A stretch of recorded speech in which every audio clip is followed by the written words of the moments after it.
What would you do if your dangerous ex had you cornered in front of a room full of people who were too afraid to help, his hand closing around your wrist to drag you back into a life you had barely escaped, and then the most feared man on the coast stepped between you and said 4 words that changed everything?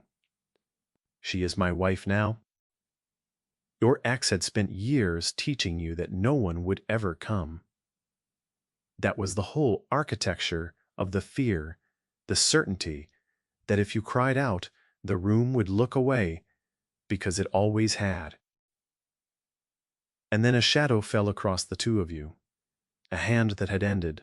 Men closed gently over your ex's wrist, and a voice like winter said the one thing that made the entire room stop breathing.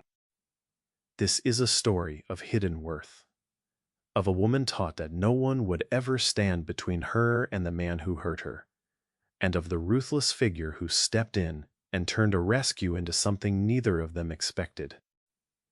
Ines Vale had spent 3 years learning to read A Room for Danger before she read it for anything else. She was 29, soft and generously curved, with a gentle, watchful face and a way of entering a space that mapped every exit before she took a second step. She was an assistant and a superb one, but she had come to the work already hollowed out because she had spent 3 years with a man named Rourke, who had never left a mark anyone could photograph, and had done something worse, which was to convince her, slowly and thoroughly, that she was nothing without him. That a woman built like her was lucky he tolerated her at all. She had finally escaped him, changed her number, changed her city, taken a job as personal assistant to a man so frightening that she reasoned, with grim logic, that Rourke would never dare come near her there. What none of them understood, what Rourke had never bothered to learn in 3 years of shrinking her, was what Inez actually was, underneath the fear he had built, because Ines Vale did not miss anything. It was the terrible gift the years had left her, a hypervigilance sharpened into something almost supernatural, an ability to read a room, a face, a shift in a voice, a hand moving toward a pocket, faster than anyone around her. She had learned it as survival, tracking the moods of a dangerous man, and it had made her the most observant person in any room she entered. She caught the lie under the pleasantry, the exit no one else marked, the threat no one else clocked, and she had buried all of it under a careful stillness, because the man who broke her had taught her that being noticed was the same as being in danger. And on the night everything changed, the man she had run from walked into a gathering she was working, certain he could simply take her back, and found her standing beside the one person on the coast he should have feared. The man she worked for was Sabino Ferraro, and he was the reason rooms had temperatures. He was tall and broad, and dressed in a charcoal suit cut with lethal precision, the head of a syndicate that owned the ports and the freight lines and the fear of every powerful family for 100 miles, and he was rumored to end a life with a single, unhurried nod. He rarely raised his voice. He never needed to. He had hired Ines 3 months earlier, expecting an ordinary assistant, and received instead a quiet, watchful woman who anticipated him with an accuracy that unnerved his staff, who handed him a coat 30 seconds before he decided he was leaving,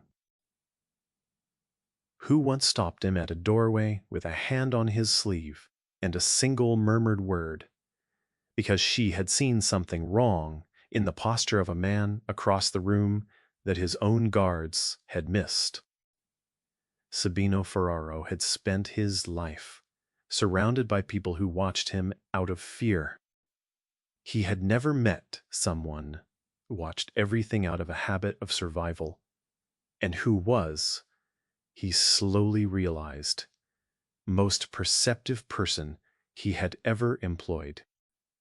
He had also noticed, though he told himself he had not, The way she flinched at raised voices, the way she mapped the exits, the particular stillness of a person who has learned to make herself small to survive.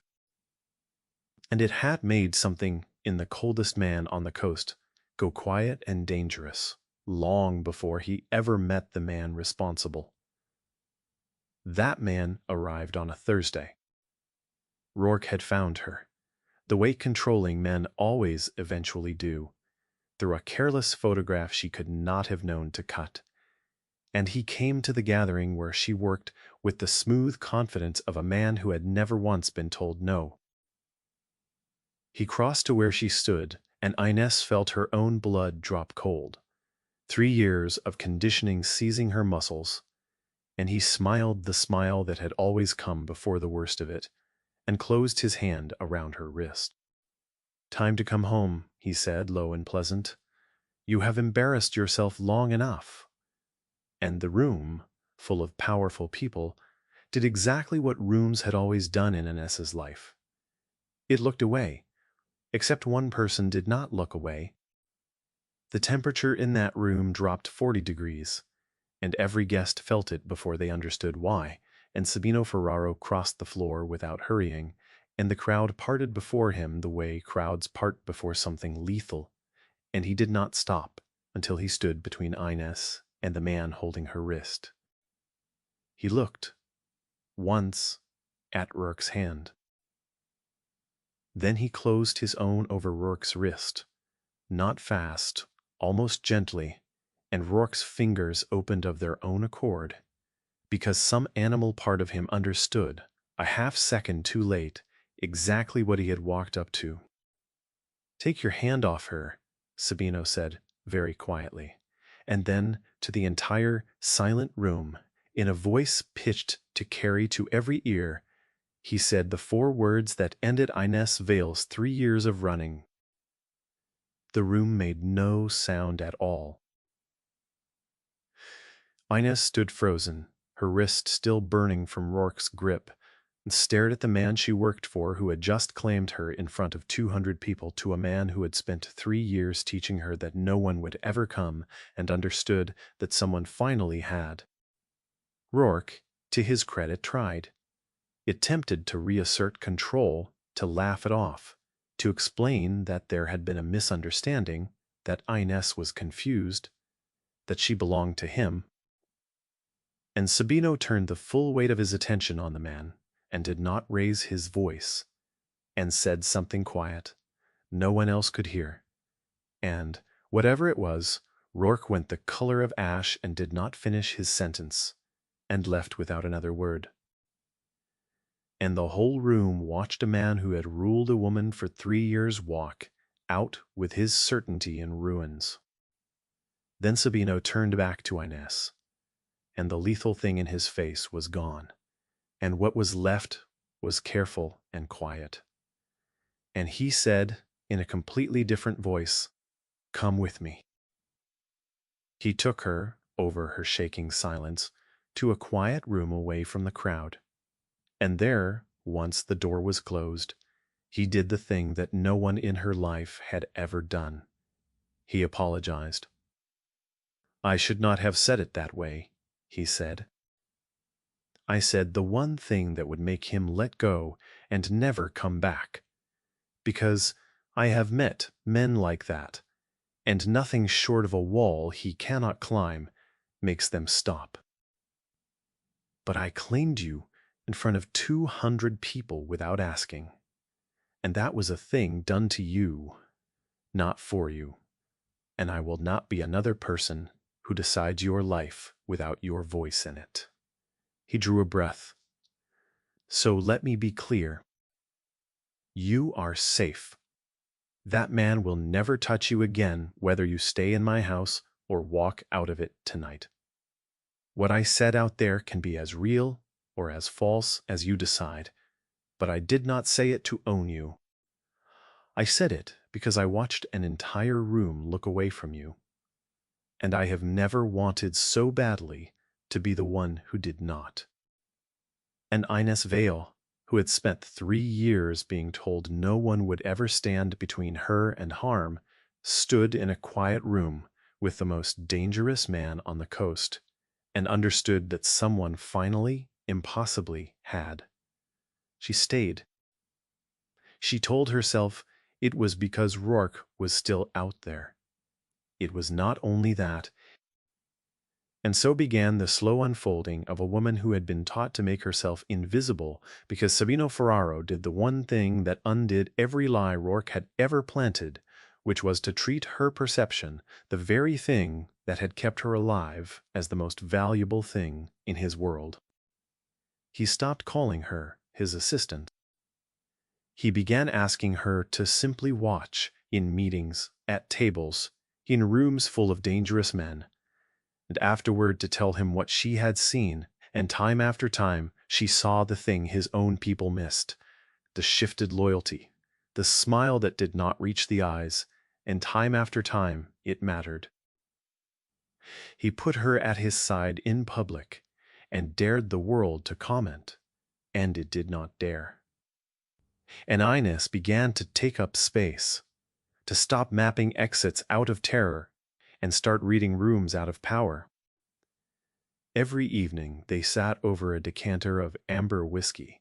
He poured for himself, and a cup of tea he poured for her, and he told her about the father he had buried, and the trust he had learned to bury with him, things he had said to no one.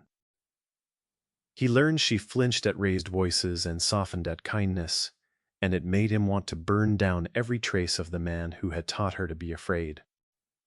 And one night his hand rose to cradle her jaw, his thumb brushing her cheek, and Ines, who had learned to brace for every touch, looked at his open face and did not brace, and he saw it, and it undid him.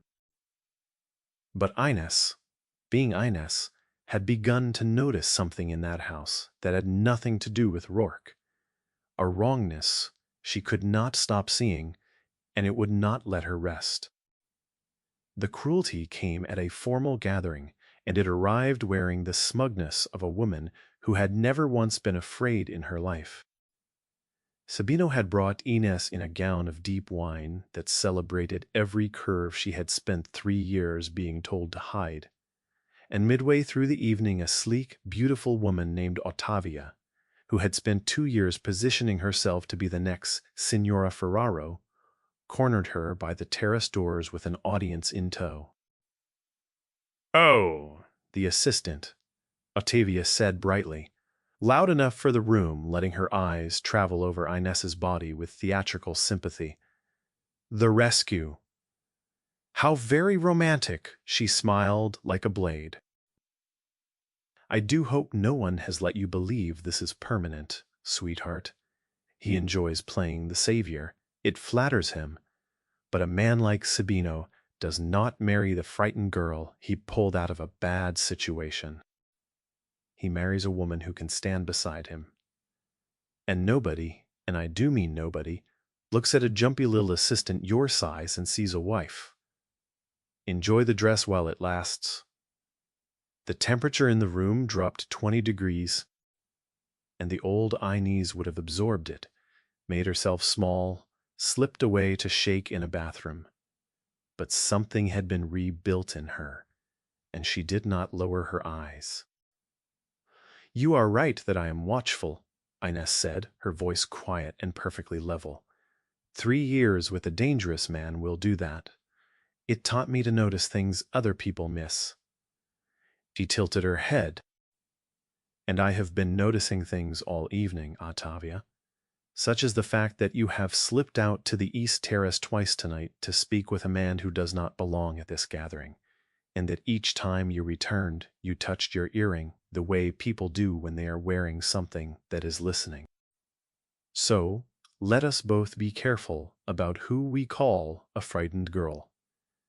She might be the only person in this room who can see exactly what you are." The silence had teeth. Ottavia went white, and Sabino, who had crossed the floor in silence, took Ines's hand and pressed his lips to her knuckles before the entire gathering. "You never make yourself small in this house again, Columba," he murmured, using the endearment for the first time. Not in my world, and never in front of me. But past Octavia's shoulder, a man who had smiled at Sabino Ferraro for 16 years had gone very still, because the assistant everyone had dismissed had just, in a single sentence, seen the outline of something he had spent 2 years hiding. The man was Orsino Sabino Ferraro's consigliere, and he had made one mistake, which was to believe that fear made people blind.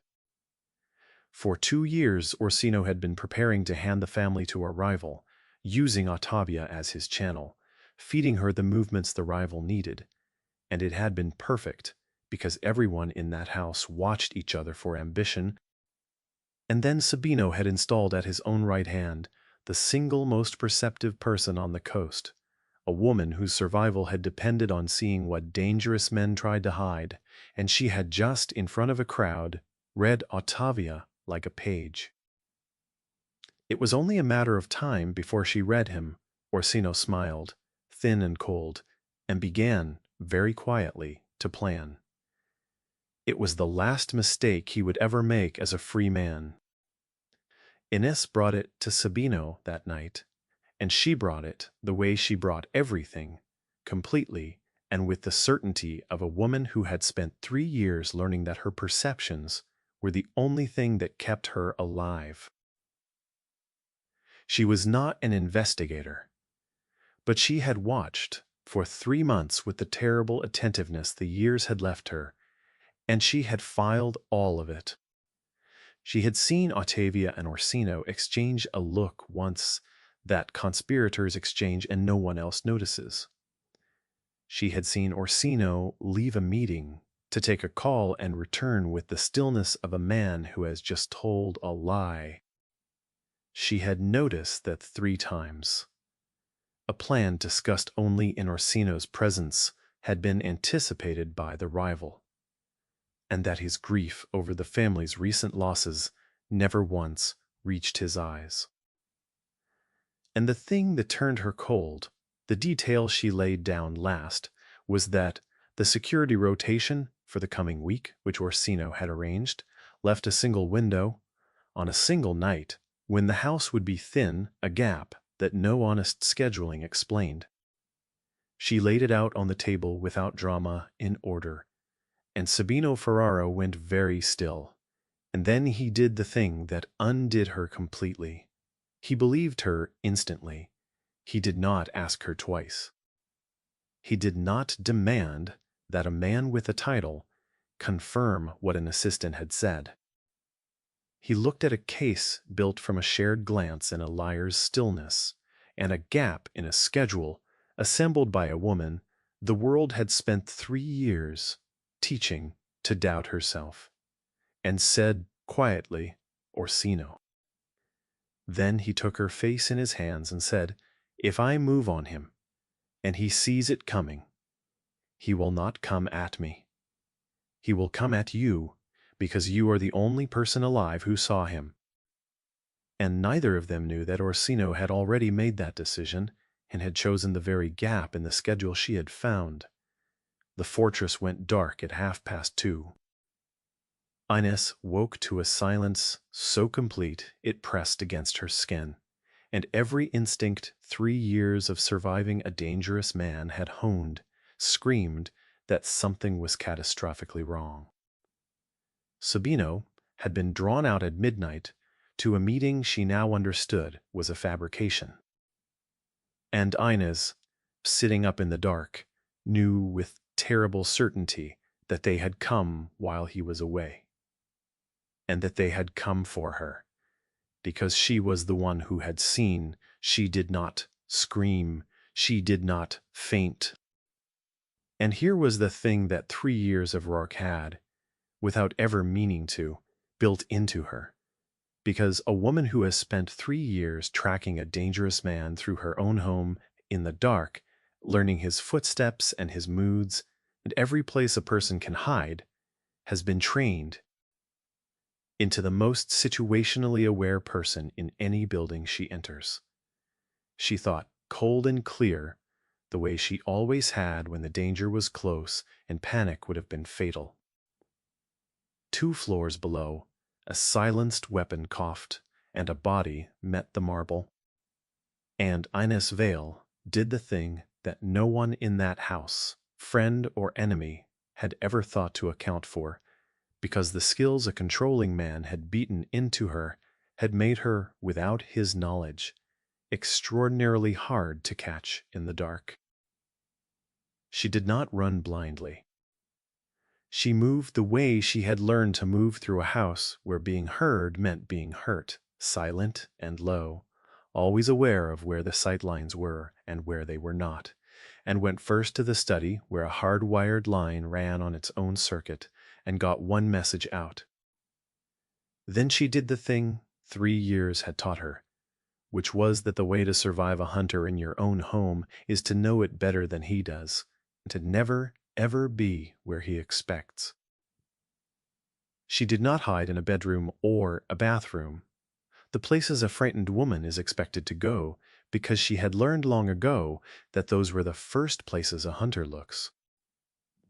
She moved instead to the dark heart of the house, reading the intruders by the small sounds they made, staying always in the blind spots she had mapped her first day out of pure habit, and she led them, by the sound she allowed them to hear, into the rooms that dead-ended and watched from the shadows as they grew confused and split up. Because men who hunt expect their prey to flee. And she was not fleeing. She was doing the thing she had spent 3 years perfecting. She was disappearing inside a house while a dangerous man looked for her. And then she heard the unhurried footsteps of Orsino, who had not split off with his men, who understood that the assistant was cleverer than they had allowed. "Inez," he said pleasantly, "into the dark, remarkable. You vanish like someone who has done it before." He was moving carefully now, listening. "Do you know, in 16 years, I never once worried about the help, and certainly not about a frightened girl pulled out of a bad marriage. We watch for ambition, and you had none. You only ever wanted to be invisible." He paused. "But you have made one mistake tonight. You are alone and afraid, and I have spent a career learning where frightened things go to ground." And Ines Vale, standing in the dark, her heart steady and her hands steadier, did the one thing he never expected, because she was not, and had not been for months, the frightened thing he imagined. "You have made the mistake, Orsino," she said. "Silence. You think you are hunting something afraid," she said. "But I spent 3 years being hunted through my own home by a man who wanted me small. And do you know what that builds? A woman who cannot be found in the dark by anyone, and who noticed every single thing you did while you assumed she was too frightened to see. Your men are lost in the East Wing, looking for a woman who is. And everything I saw, the glances, the calls, the gap you left in the schedule for exactly this night, is already gone, written out, dated, sitting with 3 people who will hand it to Sabino." She let it settle in the dark. "You built your whole plan on the certainty that a frightened woman cannot see. You picked the worst possible person to underestimate, because being made afraid is precisely what taught me to watch." Orsino said nothing, which was the closest thing to a concession she would ever get, and in that silence the front gates below exploded inward with the tortured shriek of an engine pushed past its limits. Sabino had come home. Time seemed to fracture. Gunfire erupted below, brief and brutal and absolute. Orsino turned toward the sound, and in the dark of a house he suddenly did not command.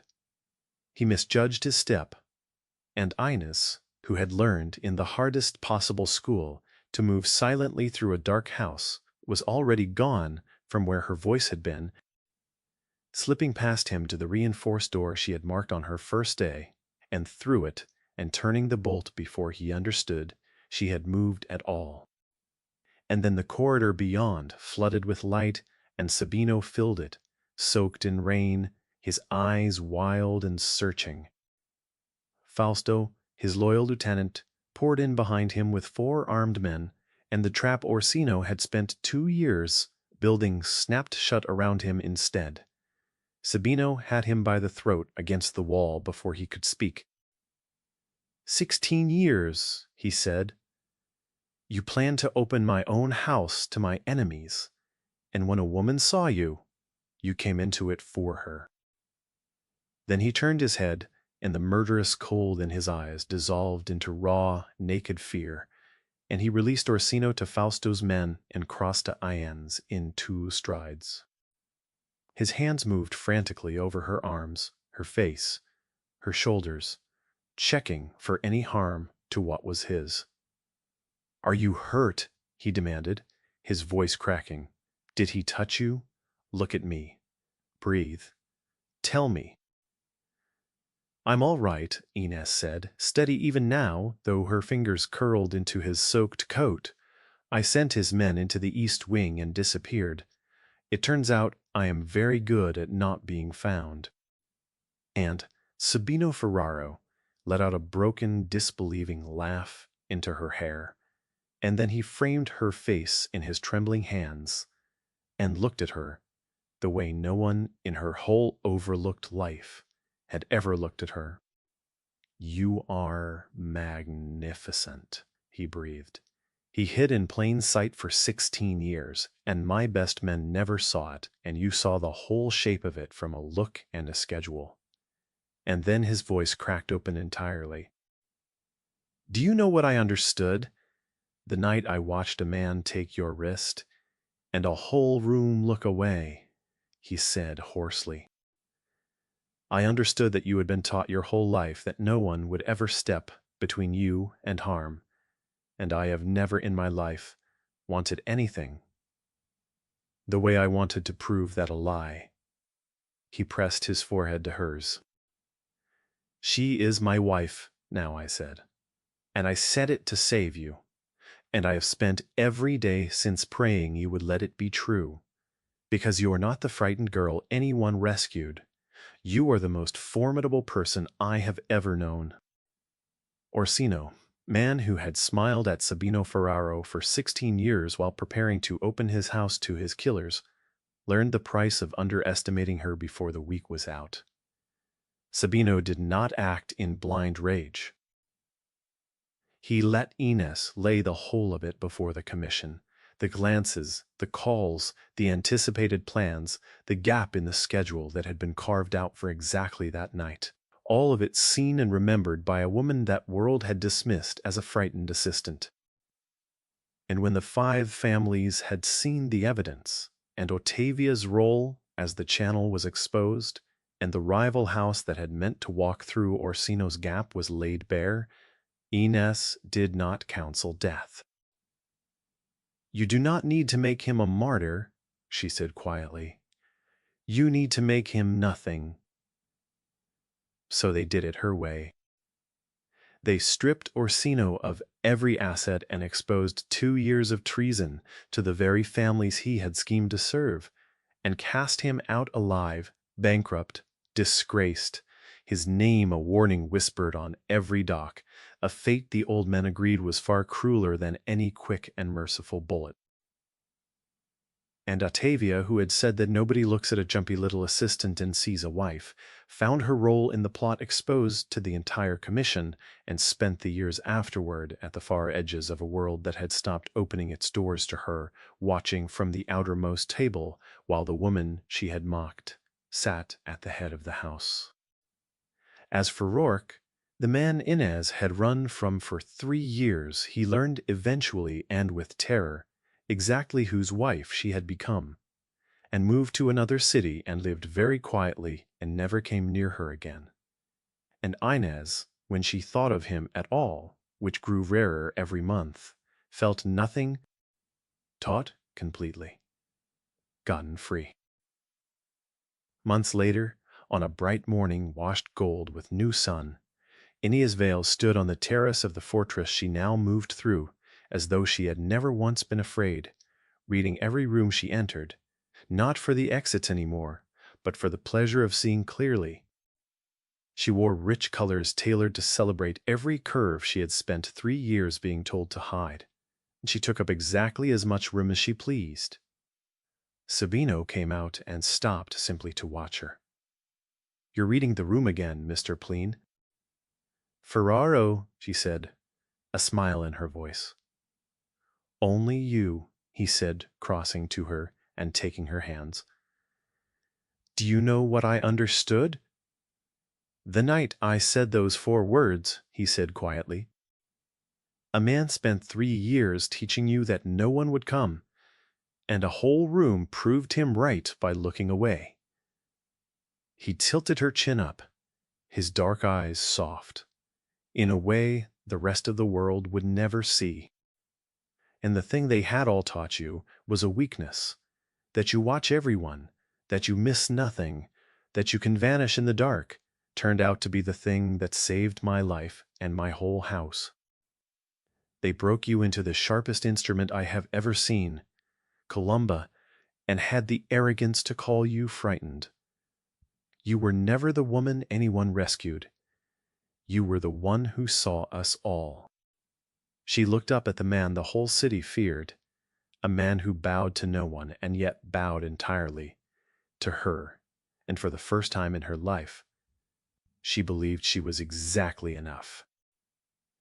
She had spent 3 years being told she was nothing without the man who hurt her, that no one would ever come, that a woman like her was lucky to be tolerated, and she had proven every last cruelty wrong, because the terrible watchfulness the world had called weakness, the perception fear had carved into her, had saved an empire and a life, and set her free at last. A dangerous man had thought he could control her forever. Another had stepped between them and called her his wife.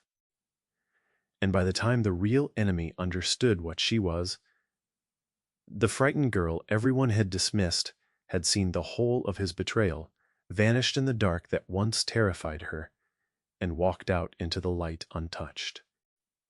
If Ines and Sabino's story of hidden worth, hard-won freedom, and unexpected love moved you, if your heart leapt when the Mafia boss stepped between her and her ex and said, "She is my wife now," then do us a small favor before you go. Smash that like button right now. Share this story with someone who needs to hear that the things the world called your weakness may be the very strength that saves you.